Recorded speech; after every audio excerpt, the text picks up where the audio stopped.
Corona corona corona corona, اور سارے mask پہنو، یہ ہاتھوں کو کچھ وغیرہ جو چیزیں لگانی ہے لگا لو۔ میں اس کی مخالفت نہیں کر رہا، ٹھیک ہے۔ میں جو بات کہنا چاہتا ہوں کہ اللہ کے رسول صلی اللہ علیہ وسلم نے فرمایا کہ اگر تم اجتماعیت کو بچانا چاہتے ہو، ایک تو تم کرونا سے بچنا چاہتے ہو، ایک تو اس مصیبت سے تم بچنا چاہتے ہو، لیکن یہ چھوڑیں گے نہیں، یہ جو مراد علی شاہ سے لے کر اوپر بیٹھے ہوئے چھوڑیں گے نہیں ہمیں، کسی نہ کسی صورت میں ہمیں آگے کر دیں گے یہ لوگ۔ لیکن اللہ کے رسول صلی اللہ علیہ وسلم نے فرمایا کہ اگر تم اپنی اجتماعیت کو بچانا چاہتے ہو، اگر تم اس دھرتی پر، اس کرۂ ارض پر اللہ کو، دین کو غالب کرنا چاہتے ہو، تو تمہیں کچھ دینا ہے، کچھ چیزوں کے بچنا بھی ہے، کچھ چیزیں تمہیں اختیار کرنی ہے، اور کچھ چیزوں سے تمہیں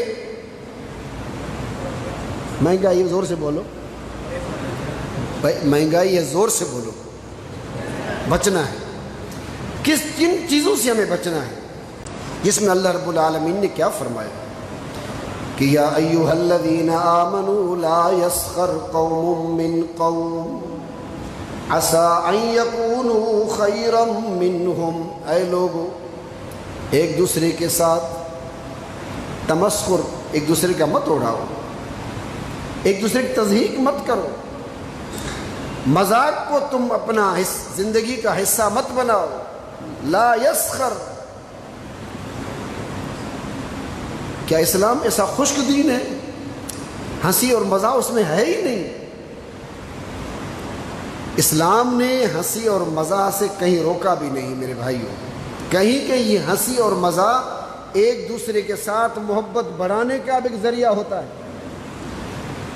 آج میں ایک سیرت کا واقعہ پڑھ رہا تھا کہ حضرت ابوبکر صدیق، حضرت عمر فاروق اور حضرت علی رضی اللہ تعالی عنہ، تینوں کسی پہاڑ کے اوپر وہ تینوں اکٹھے جا رہے تھے۔ درمیان میں حضرت علی تھے، ایک طرف حضرت ابوبکر تھے، دوسری طرف حضرت عمر تھے، اور یہ دونوں قد میں حضرت علی سے زیادہ تھے، حضرت علی کا قد تھوڑا چھوٹا تھا۔ تو حضرت عمر نے، کمال انداز ہے، حضرت عمر نے فرمایا لنا، کیا فرمایا؟ لنا، لام نون الف، لنا۔ حضرت عمر نے فرمایا کہ علی تمہاری حیثیت ہم دونوں کے درمیان یہ ہے کہ لام اور الف کے درمیان جو نون ہے درمیان میں نیچے، ایک طرف لام بھی لمبا نظر آتا ہے اور الف بھی، اور درمیان میں جو نون ہے وہ نیچے نظر آ رہا ہے۔ حضرت عمر نے فرمایا کہ علی تمہاری حیثیت ہم دونوں کے درمیان لنا میں جس طرح نون کی حیثیت ہے ایسی تمہاری حیثیت ہے۔ تو حضرت علی نے فرمایا کہ عمر تم صحیح کہہ رہے ہو، اگر درمیان میں نون کو نکال دو تو لا ہو جائے گا۔ کیا ہو جائے گا؟ لا، یعنی کچھ بھی نہیں، یعنی میرے سوا تمہاری کوئی حیثیت پھر نہیں ہوگی۔ کمال ہے، کمال ہے، کیا ذو معنی تھا۔ حضرت عمر فرما رہے ہیں کہ اے علی، اگر لام اور الف کے درمیان نون، اگر یہ تمہاری حیثیت ہم دونوں کے درمیان یہی ہے کہ تم چھوٹے بھی ہو اور نیچے بھی نظر آ رہے ہو، لیکن حضرت علی نے فرمایا کہ ہاں عمر تم صحیح کہہ رہے ہو، اگر تم مجھے درمیان سے نکال دو گے تو لا ہو جائے گا اور تم دونوں نہیں رہو گے۔ اس کا مطلب ہے کہ یہ محبت کرنے والے آپس میں صحابہ تھے، ابو بکر ہو، عمر ہو، عثمان ہو، علی ہو، یہ تمام صحابہ ایک دوسرے کے ساتھ رحماء و بینہم محبت کرنے والے تھے۔ لیکن ہنسی اور مزاح بھی اس طرح کی تو ہوتی تھی تو کسی کی تضحیک نہ ہو، اور قرآن کریم نے ایسی بات جس سے ایک دوسرے کے درمیان دوسرے دوست کی، کسی ساتھی کی تضحیک ہو، تو اسے قرآن مجید نے روک لیا ہے کہ ایسا کبھی بھی نہیں ہونا چاہیے۔ اجتنبوا کثیرا من الظن، بچنا ہے تمہیں، اگر تمہیں اپنی اجتماعیت کو بچانا ہے۔ بہت ساری اجتماعیتیں اس بدگمانی کی بنیاد پر ٹوٹ جاتی ہیں، بھائی بھائی کے درمیان رشتے ٹوٹ جاتے ہیں، ساس اور بہو کے درمیان بھی رشتے بدگمانی کی بنیاد، اصلی بات ہوتی ہی نہیں لیکن صرف بدگمانی ہوتی ہے۔ تو یہ بدگمانی محبت میں، محبت بڑھنے کا ذریعہ نہیں، بلکہ محبت کو توڑنے کا، اسے نفرت پیدا کرنے کا ایک عمل ہے۔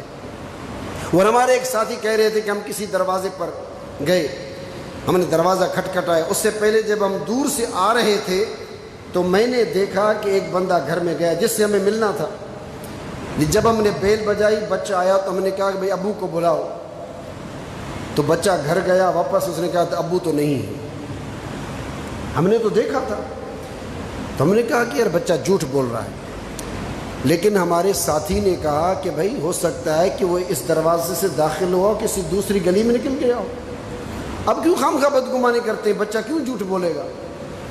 یعنی کسی بھی ایک شائبہ بھی ہو اگر گمان اچھے گمان میں تبدیل کرنے کا، تو یہ محبت کو بڑھانے کا ایک ذریعہ ہے کہ تم ایک دوسرے کے ساتھ بدگمانی کا نہیں، بلکہ یہ بدگمانی کرنا بھی گناہوں میں سے ایک بہت بڑا گناہ بھی ہے۔ تو اس لیے اجتماعیت کو بچانے کے لیے جس طرح ایک دوسرے کی تضحیق نہیں کرنی چاہیے، اسی طرح میرے عزیزو یہ بدگمانی بھی اجتنبوا کثیرا من الظن ان بعض الظن اثم ولا تجسسوا۔ سارا دن یہی کرتے رہتے ہو یار، یہ پاکستان کی ایجنسی ان کو کوئی کام نہیں، یہی کرتے رہتے کہ تم کیا کر رہے ہو، ہم کیا کر رہے ہیں، یا ہم یہ کرتے رہتے ہیں کہ بھائی تو چھاتو کرے چھوکرا، تو چھاتو کرے، یعنی ایک دوسرے کے ہم پیچھے لگے ہوتے یہ کیا کر رہا ہے۔ بھائی یہ نہیں دیکھو کہ یہ کیا کر رہا ہے، تم یہ دیکھو کہ خود کیا تم کیا کر رہے ہیں اللہ کے دین کے لیے، اللہ کے دین کی عظمت کے لیے، ناموس رسالت کے لیے، غلبہ دین کے لیے۔ حافظ نصر اللہ بتاؤ تم کیا کر رہے ہو، میں اپنے آپ سے پوچھوں کہ میں کیا کر رہا ہوں۔ ایسا چاہتا ہوں ہو اللہ چھاتو کرے ہو، کم ہی نہ تو کرے۔ اور کسی نے خوب کہا ہے اس پر، اوروں کے گریبان کی لیتے ہیں تلاشی، اوروں کے گریبان کی لیتے ہیں تلاشی، اور اپنے گریبان کو جھانکا نہیں جاتا۔ میں کیا کر رہا ہوں؟ اجتنبوا کثیرا من الظن ان بعض الظن اثم ولا تجسسوا ولا یغتب بعضکم بعضا۔ اتنی بڑی بات اللہ رب العالمین نے بیان فرمائی کہ محبت کو قائم رکھنا ہے تو ان چیزوں سے اے لوگوں